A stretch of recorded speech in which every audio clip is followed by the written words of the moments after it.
Bienvenue dans le journal du trader de ce lundi 7 juillet. On ouvre avec New York où le S&P gagne 0,55%, le Dow Jones 0,54%, le Nasdaq plus 0,61%, mais l'Eurostoxx perd moins 0,73%.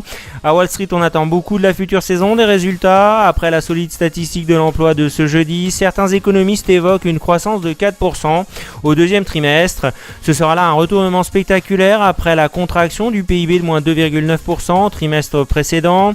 D'autres anticipe au deuxième trimestre une hausse des bénéfices de plus 6,2% et prévoit 10,9% de croissance au troisième trimestre. Les marchés américains rouvriront leurs portes ce lundi après un week-end prolongé. À Paris, le CAC abandonne moins 0,4% ce lundi à la mi-séance à 4448 points. Les investisseurs restent sur la défensive à l'approche d'une nouvelle saison des résultats.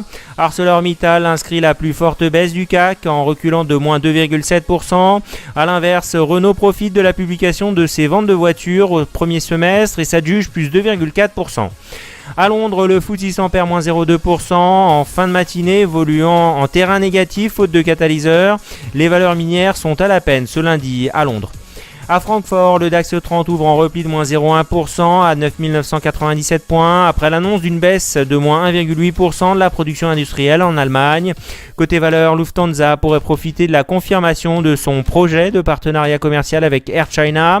Jeudi, la décision de la politique monétaire de la Banque d'Angleterre sera surveillée à Francfort. À Tokyo, le Nikkei 225 a fini en baisse de moins 0,37% ce lundi. Le Topix a cédé moins 0,42%, soutenu par des indicateurs attestant de la reprise américaine.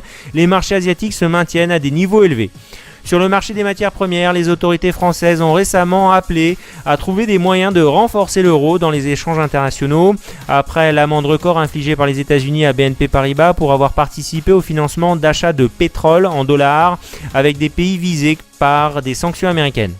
Sur le Forex, la synthèse des tendances est la suivante. À moyen terme, l'euro est baissier, rejoindra bientôt le range des 1,30$, 1,35$. Le dollar est baissier, la livre sterling est haussière avec une résistance majeure. Le dollar australien est neutre avec un faux signal haussier. Il ne faut plus acheter du dollar australien. Le dollar néo-zélandais est haussier mais sous résistance. Sur la paire GBP-USD, la livre sterling reste forte mais elle teste une puissante résistance qui l'emportera. Affaire à suivre.